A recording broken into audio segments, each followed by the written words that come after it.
नाही, खरं भारतीय संसदेमध्ये ते शपथ घेत आहे, त्याच्यामुळे तिथला नारा देण्याचं काहीच कारण नाही.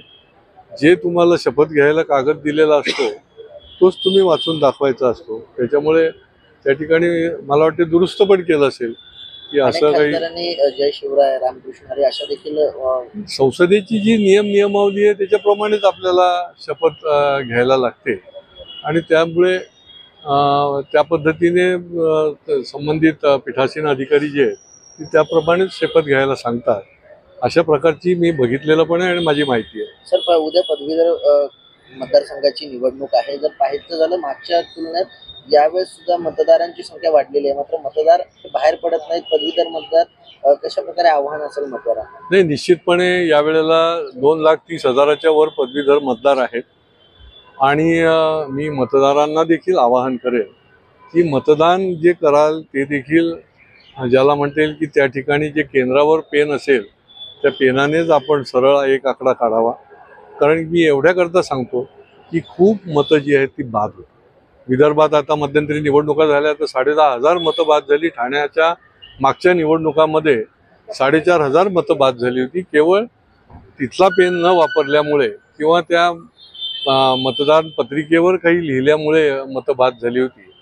तर मतदानाला बाहेर या. शेवटी हे पदवीधरांचं मतदान आहे, शिक्षकांचं मतदान आहे, जो पदवीधर आहे, जो रजिस्टर्ड आहे.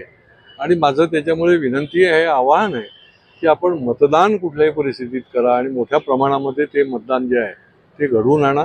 महायुतीतर्फे तर निरंजन डावखरे या ठिकाणी उभे आहेत. ठाण्यामध्ये जवळजवळ ठाणे जिल्ह्यामध्ये 93,000च्या वर मतदार आहेत आणि त्याची मतदारांना आणण्याची जी एक व्यवस्था लागते, कार्यकर्त्यांची फळी लागते, ती फळी देखील आम्ही महायुती म्हणून आणि भारतीय जनता पार्टीने ती पूर्ण रचना पूर्ण केलेली आहे. तर अयोध्येला राममंदिर गळतंय.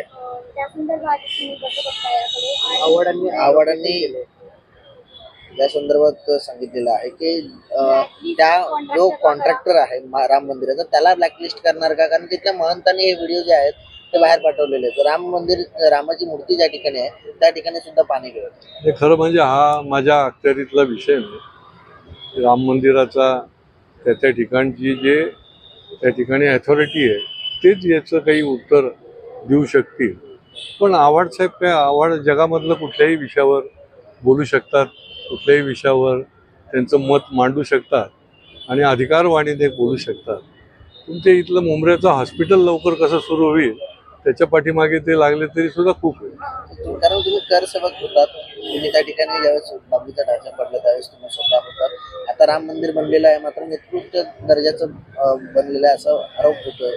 नाही, आरोप एक वेगळा असतो आणि प्रत्यक्ष परिस्थिती वेगळी असते.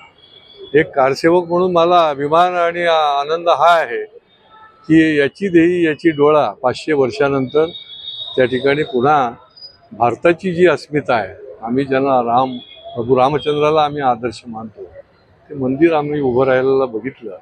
हा सर्वात मोठा आमचा अस्मितेचा भारतीयांचा प्रश्न आहे, तो मार्गी लागलेला आहे.